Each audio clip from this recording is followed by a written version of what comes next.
जी। बिस्मिल्लाहिर्रहमानिर्रहीम।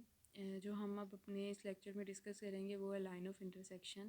हमने अपने फर्स्ट लेक्चर में लाइन ऑफ इंटरसेक्शन के बारे में पढ़ा था कि लाइन ऑफ इंटरसेक्शन हमें कब मिलती है। जब हमारे पास, मैंने आपको बताया था कि जब हमारे पास दो प्लेन्स इंटरसेक्ट करते हैं तो हमें वहाँ से एक लाइन मिलती है।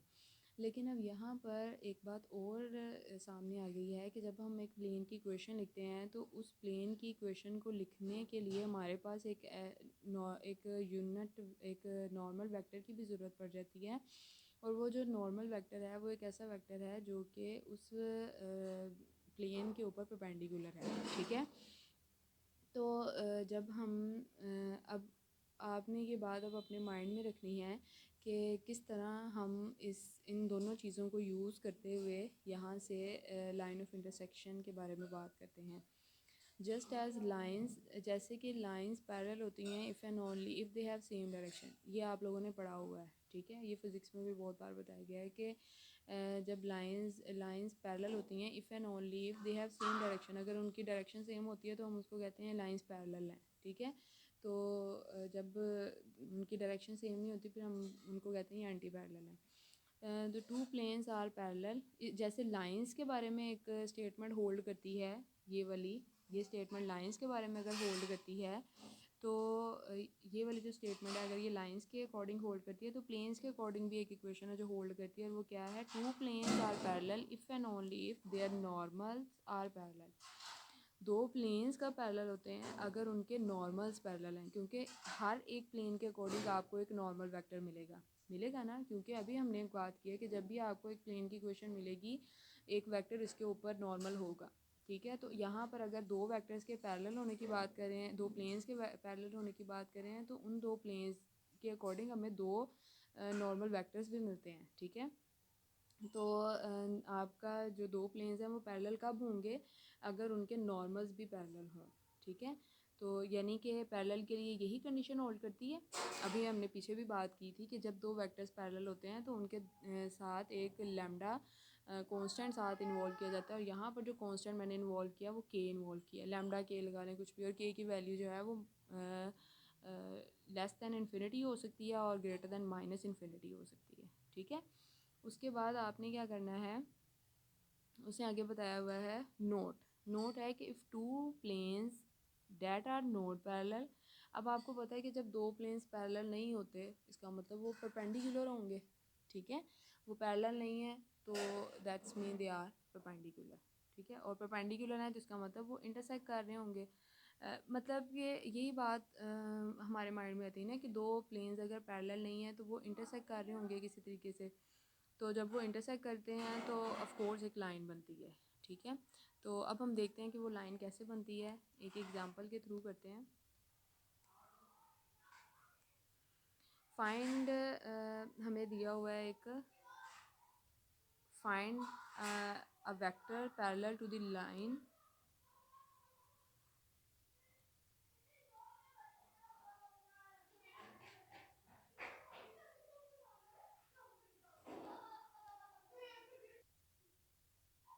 जी।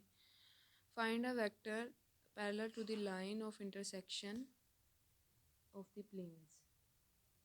ये दो प्लेन्स हैं, इनकी इंटरसेक्शन से हमें एक लाइन मिलेगी और हमने एक वेक्टर निकालना है जो कि इस लाइन के पैरेलल है, ठीक है।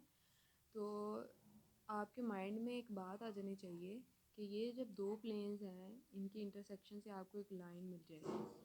जैसे एक ये प्लेन था और एक मैं ये प्लेन इसको काट रही हूँ तो ये दरमियान में मेरे पास एक लाइन बनेगी। ये लाइन उसने कहा है कि एक ऐसा वेक्टर फाइंड आउट करें जिसके ये पैरेलल हो, ठीक है। अब मेरी बात एक गौर से सुने, वो ये है कि ये एक प्लेन है, इसके अकॉर्डिंग मुझे एक नॉर्मल वेक्टर मिलता है।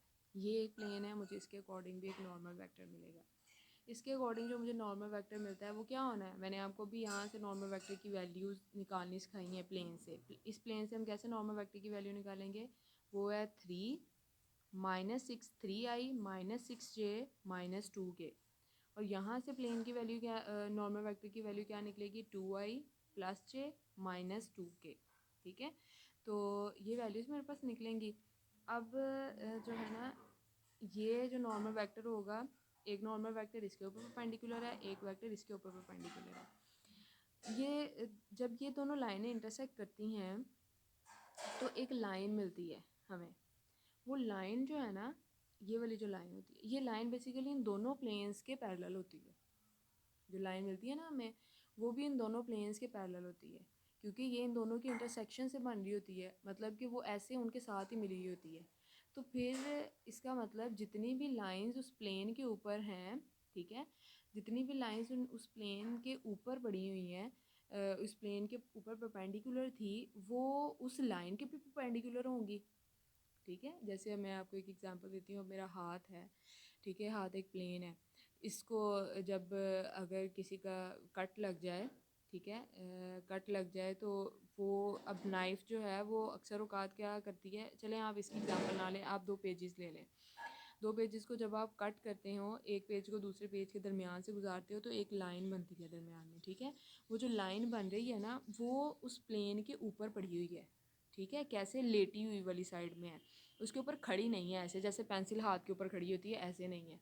तो जितनी भी लाइंस उसके ऊपर पड़ी हुई होंगी, उसके ऊपर लेटी हुई होंगी, मतलब पैरेलल वाली सेंस में होंगी, तो वो हर वो लाइन उस वाले एन वाले वेक्टर के तो हमेशा परपेंडिकुलर रहेगी। इसका मतलब ये वाली जो लाइन है, ये वाली जो लाइन है, ये वाली लाइन इस वाले वेक्टर के, इसमें इससे जो हमें वेक्टर मिलेगा और इससे जो वेक्टर मिलेगा, इन दोनों के वो क्या होगी, परपेंडिकुलर होगी।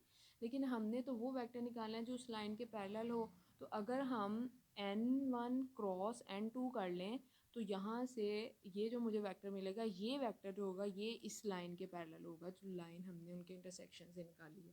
इसका मतलब मुझे भी क्या निकालने की ज़रूरत है, मुझे n1 क्रॉस n2 निकालने की ज़रूरत है। और वो मैं कैसे निकालूंगी, वो मैं इनको यूज़ करके निकालूंगी। इस वाली प्लेन से मैं एक n लूँगी, इस वाले प्लेन से एक n लूँगी, इस वाले प्लेन से n लूँगी, इन दोनों की क्रॉस प्रोडक्ट करूँगी। वो जो n1 क्रॉस n2 होगा, वो एक ऐसा वेक्टर होगा जो इस वाली लाइन के, जो कि इन दोनों के इंटरसेक्शन से आ रही है, इनकी लाइन के क्या होगा, पैरेलल होगा। क्योंकि अलग अलग वेक्टर्स अगर हम देखेंगे ना, n1 अलग देखेंगे, n2 अलग देखेंगे, तो ये दोनों अलग अलग तो उसके ऊपर परपेंडिकुलर हैं, लेकिन हमें ऐसा चाहिए था जो उसके ऊपर पैरेलल होता। तो उसके ऊपर पैरेलल कब होगा, जब उन दोनों की हम क्रॉस ले लेंगे, तो फिर वो पैरेलल हो जाएगा। ठीक है, चलें नेक्स्ट मूव करते हैं। मैंने आपको बता दिया आपने करना क्या था, तो आपने क्या करना है, आपने यही काम करना है कि n1 क्रॉस n2 निकालना है। तो वो n ये वाला था n1 और n2 ये है, तो आप क्या करें, आप उसमें अब इसकी क्रॉस प्रोडक्ट निकाल लें। तो क्रॉस प्रोडक्ट जब आपने निकाल ली, तो आपके पास ये वाला वेक्टर मिल गया जो आपको चाहिए था, ये वाला। तो ये वेक्टर अब क्या हुआ, ये आपके पास एक ऐसा वेक्टर है जो कि उस लाइन के पैरेलल है। नेक्स्ट क्वेश्चन ये था, find the parametric equation for the line in which the planes intersect. अब आपने वो लाइन निकालनी है जो कि इस प्लेन के क्या, इन दोनों प्लेन्स के इंटरसेक्शन से आ रही है। ठीक है, अब आपके पास एक नेक्स्ट क्वेश्चन आ गया कि अब आप वो लाइन निकालें जो कि इन दोनों प्लेन्स के इंटरसेक्शन से आती है। ठीक है, तो मैंने जो है वो यहाँ पर मेरे अब माइंड में क्या चीज़ आ जानी चाहिए कि वो मैंने एक ऐसी लाइन निकालनी है। अब मैंने लाइन की क्वेश्चन निकालनी है ना, तो लाइन की क्वेश्चन आपके माइंड में दो चीज़ें आ जानी चाहिए। एक जो हमने सबसे अपने इस वीक के सबसे पहले वाले लेक्चर में डिस्कस किया था कि लाइन की क्वेश्चन निकालने के लिए दो तरह से निकल सकती है। एक ये कि पहला केस ये था कि आप लाइन की क्वेश्चन निकाल सकते हो अगर आपके पास एक पॉइंट मौजूद हो और उसके पैरेलल में एक वेक्टर मौजूद हो। ठीक है, तो अगर वो दो चीज़ें आपको मिल जाएं तो आप उसमें सब्स्टिट्यूट करके अपनी इक्वेशन में, कौन सी equation, R is equal to, कौन सी इक्वेशन थी, R is equal to A plus lambda B वाली इक्वेशन में पुट करके तो अपनी लाइन की इक्वेशन निकाल सकते हो। तो या फिर आप इस तरह करके R is equal to A plus lambda into B minus A करके भी अपनी वैल्यूज़ को एक लाइन की इक्वेशन निकाल सकते हैं। जब भी लाइन की इक्वेशन निकालनी हो स्पेस में, ये दो इक्वेशंस आपके माइंड में आ जानी चाहिए। ठीक है, क्योंकि इन दोनों इक्वेशन से ही आप लाइन की इक्वेशन निकाल लेंगे। अब चूँकि लाइन की इक्वेशन निकालनी है, तो यहाँ लिखा क्या हुआ है, to find the equation of a line, ठीक है, वी नीड टू थिंग्स। हमें दो चीज़ों की ज़रूरत है। पहली कौन सी, एक पैरेलल वेक्टर की, and second one the point through which line pass. ठीक है, तो फ्रॉम द लास्ट एग्जांपल, अब वो लास्ट जो एग्जांपल की है हमने, उसमें हमने वो पैरेलल वेक्टर निकाल लिया क्योंकि वही वाला जो दोनों प्लेन्स हैं वही वाले हैं। तो पैरेलल वेक्टर हमने पहले निकाला था और पैरेलल वेक्टर हमने ऐसे ही निकाला, वो जैसे हमने लास्ट वाले क्वेश्चन में ट्राई किया n1 क्रॉस n2 करके, ठीक है। पैरेलल वेक्टर तो निकल आया। अब दूसरी बात जो कौन सा है, जो ये वाला हमारे पास पैरेलल वेक्टर है। अब हमने क्या करना है, अब हमारे पास दूसरा सवाल क्या आ जाता है कि हमने वो पॉइंट निकालना है जिसमें से वो पास कर रही है, और वो पॉइंट कौन सा है, वो पॉइंट कैसे निकालेंगे। क्योंकि हमारे पास दो प्लेन्स थे ना, ये वाले, ये दो प्लेन्स हैं हमारे पास। तो जब भी हमने एक पॉइंट निकालना हो प्लेन्स में से, तो फिर हम किसी एक की वैल्यू को ज़ीरो रखते हैं, ठीक है। जब भी हमने इन दो प्लेन्स की इक्वेशन से पॉइंट निकालना हो, तो फिर हम किसी एक को ज़ीरो के बराबर रखते हैं। तो मैं यहाँ पर z को ज़ीरो के बराबर रख रही हूँ दोनों इक्वेशंस में, तो मेरे पास ये दो इक्वेशंस बनती हैं, ठीक है, कि ये 1 और 2। मैं इनको सॉल्व करती हूँ, यहाँ से मेरे पास x की और y की वैल्यूज़ आती हैं, और ये जो मेरे पास x और y की वैल्यूज़ आ जाती हैं, तो इसको लेकर और z की वैल्यू ज़ीरो लेकर मैंने एक क्या चीज़ बनाई है, मैंने एक वेक्टर बनाया है, एक पॉइंट बनाया है, जो कि क्या होगा 3 -1 0, ये वेक्टर बनेगा। x की वैल्यू 3, y की वैल्यू -1 और z की वैल्यू ये जो ज़ीरो मैंने सब्सटीट्यूट की खुद से, ठीक है। तो इनको सबको कंबाइन करके मेरे पास ये पॉइंट बन गया, पॉइंट भी आ गया और मेरे पास ये वाला वेक्टर भी निकल आया। तो अब मैं अपनी लाइन की इक्वेशन में वैल्यू पुट करूँगी। ये जो मेरे पास लाइन की इक्वेशन है उसमें मैं वैल्यू पुट करूँगी और मेरे पास जो है वो आंसर आ जाएगा। अब उसने कौन सी इक्वेशन पूछी थी, उसने जो है वो पैरामीट्रिक इक्वेशन पूछी हुई है, ये उसने पैरामीट्रिक इक्वेशन पूछी है, तो फिर आपने भी पैरामीट्रिक इक्वेशन में ही पुट करना है। तो आप इस इक्वेशन को यूज़ कर लें, यहाँ से यूज़ करते हुए आप पैरामीट्रिक तक पहुँच जाएंगे, ठीक है। ये पैरामीट्रिक तक पहुँच जाएंगे आप लोग, यहाँ से इसको सॉल्व करके देख लीजिएगा इसको आगे, है ना। तो नेक्स्ट हमारे पास है कि find the point where the line, आपने एक पॉइंट फाइंड करना है जहाँ पर ये जो लाइन दी हुई है ये इंटरसेक्ट करे प्लेन के साथ, ठीक है। वो पॉइंट निकालना है कि आपकी एक लाइन एक प्लेन के साथ इंटरसेक्ट करे। अब ऑफ कोर्स एक लाइन है वो किसी पॉइंट को टच कर, एक प्लेन को टच कर रही है, तो किसी एक पॉइंट पर ही टच कर रही होनी है, वो पॉइंट आपने हमें निकाल के देना है, ये उसका सवाल है बेसिकली। तो मैं क्या करती हूँ कि जब हम कहते हैं कि इंटरसेक्शन वाला पॉइंट निकाल लें किसी इक्वेशन का, जैसे अब अगर मैंने यहाँ पर x+2 = 0 लिखा है, तो मैं यहाँ पर इसका कहूँ कि इसका इंटरसेक्शन वाला पॉइंट निकाल लें कि ये x को किस पॉइंट पर कट कर रही है, तो मैं यहाँ से x = -2 लिखती हूँ। तो जब मैं यहाँ पर -2 पुट करूँगी ये इसको सेटिस्फाई कर जाएगा, ऐसे ही है। तो इसमें भी यही काम है, मैंने लेट कर लिया कि जो मेरे पास पॉइंट है ना वो ये वाला है, ये वाला ही, ये जो मैंने x की वैल्यू उसने दी हुई है, y की दी हुई है, z की, बेसिकली उसने दी लाइन है, ठीक है। लेकिन मैंने इसको जो है वो एक पॉइंट कंसीडर कर लिया। मैंने यहाँ पर कहा द पॉइंट, ये एक पॉइंट है जिसमें ये x है, y है, z है। अगर मुझे यहाँ लैम्डा की वैल्यू पता चल जाए ना, तो मैं ये लैम्डा की वैल्यू यहाँ सब्सटीट्यूट कर लूँ, तो ये एक पॉइंट ही बनता हुआ नजर आएगा मुझे। लाइज इन द प्लेन, ये प्लेन में लाई कर रहा है। अगर ये प्लेन में लाई कर रहा है तो इसको जब मैं उस प्लेन के अंदर पुट करूँगी तो ये इस इक्वेशन को सेटिस्फाई करता होगा। मैंने इसके अंदर पुट कर दी, यहाँ जब मैंने पुट की तो यहाँ से मुझे लैम्डा की वैल्यू मिली, ये लैम्डा की वैल्यू मैंने इस पॉइंट के अंदर ही पुट कर दी, तो ये पॉइंट सीधा हो गया मेरे पास, ये वाला पॉइंट बन गया, ये वाला, ठीक है। तो मुझे वो पॉइंट मिल गया जो कि उस लाइन का वो पॉइंट मिल गया जो कि प्लेन के साथ इंटरसेक्ट कर रहा था, ठीक है। नेक्स्ट हमारी जो डिस्कशन थी वो डिस्टेंस निकालना है हमने, ठीक है। हमने डिस्टेंस निकालना है from a point to a plane, एक पॉइंट का प्लेन से। पहले हमने एक डिस्टेंस निकाला एक पॉइंट का एक लाइन के साथ, अब हम डिस्टेंस निकालते हैं एक पॉइंट का एक प्लेन के साथ। यहाँ पर वहाँ पर क्या फॉर्मूला था, वहाँ पर था पी एस की क्रॉस थी वी के साथ और उसकी मैग्नीट्यूड थी, और नीचे वी की मैग्नीट्यूड थी।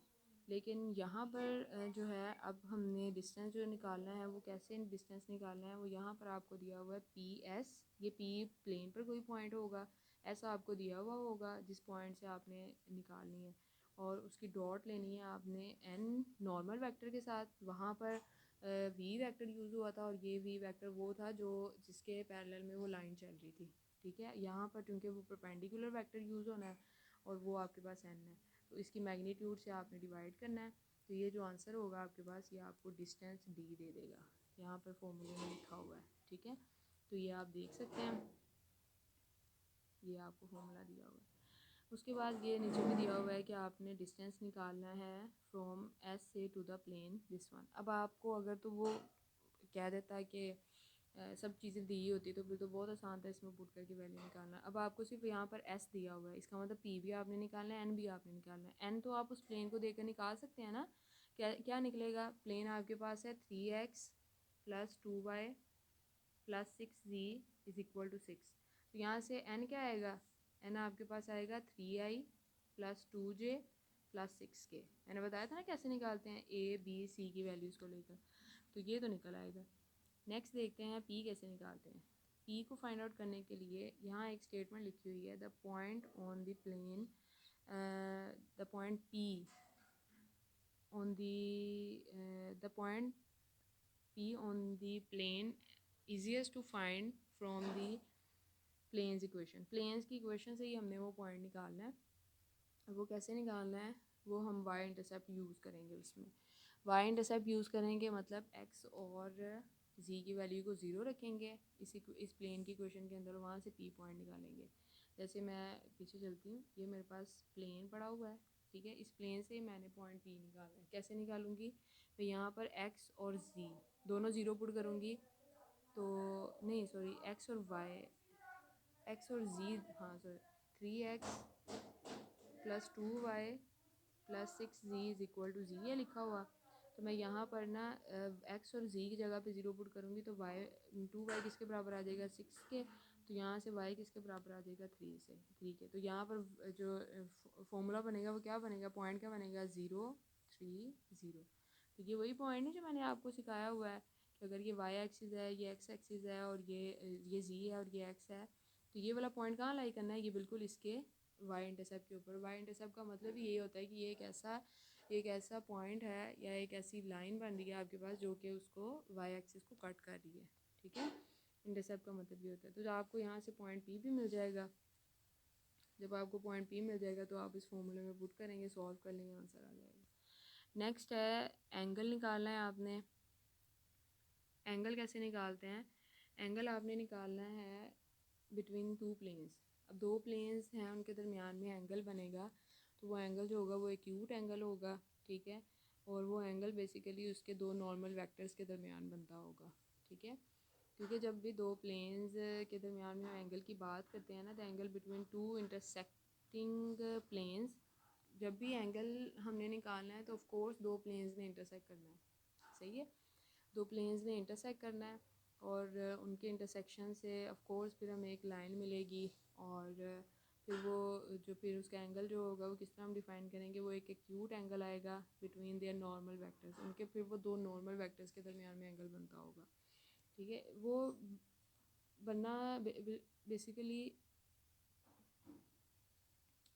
बेसिकली ऐसे ही है आपका, दो प्लेन्स के दरमियान ही, तो वो ऐसे बन जाएगा। स्टेटमेंट आपकी ये लगेगी कि वो दो वेक्टर्स के दरमियान बन रहा है। तो उसमें हम क्या इक्वेशन यूज़ करेंगे? Theta = cos inverse n1 n2 vector over n1 की मैग्नीट्यूड n2 की मैग्नीट्यूड, ठीक है। अब नीचे आपको एक वो दिया हुआ है, एक एग्जांपल है कि आपने फाइंड एक एंगल निकालना है बिटवीन ये दो प्लेन्स के दरमियान में। तो यहाँ से पहले n1 निकाल लें, यहाँ से n2 निकाल लें, उनकी डॉट लें, उनकी मैग्नीट्यूड से डिवाइड करें और कोस इनवर्स को अप्लाई करें, और देन थीटा आपके पास आ जाएगा, which is the angle between the two planes, ठीक है। तो ये आपका अब तक का लेक्चर था इसमें। अब हमने जो हमारा मेन काम है वो इसकी एक्सरसाइज की तरफ जाना है। तो इसकी एक्सरसाइज जो है वो आप ट्राई कर सकते हैं, ठीक है। मैं आपको क्वेश्चन जो है वो इसके सेंड कर दूँगी कि आपने कौन से क्वेश्चन करने हैं। तो आप ट्राई करिएगा। फ़र्स्ट ऑफ़ ऑल तो आप 1 से 10 तक क्वेश्चन जो हैं उसमें लाइन की क्वेश्चन निकालनी है, तो वो आप ट्राई करिएगा। फिर बाद में बाकी मैं आपको मैसेज में बता दूँगी कि आपने कौन कौन से क्वेश्चन करने हैं। तो फ़िलहाल इन 10 को ट्राई करिएगा। ओके जी, अल्लाह हाफ़िज़।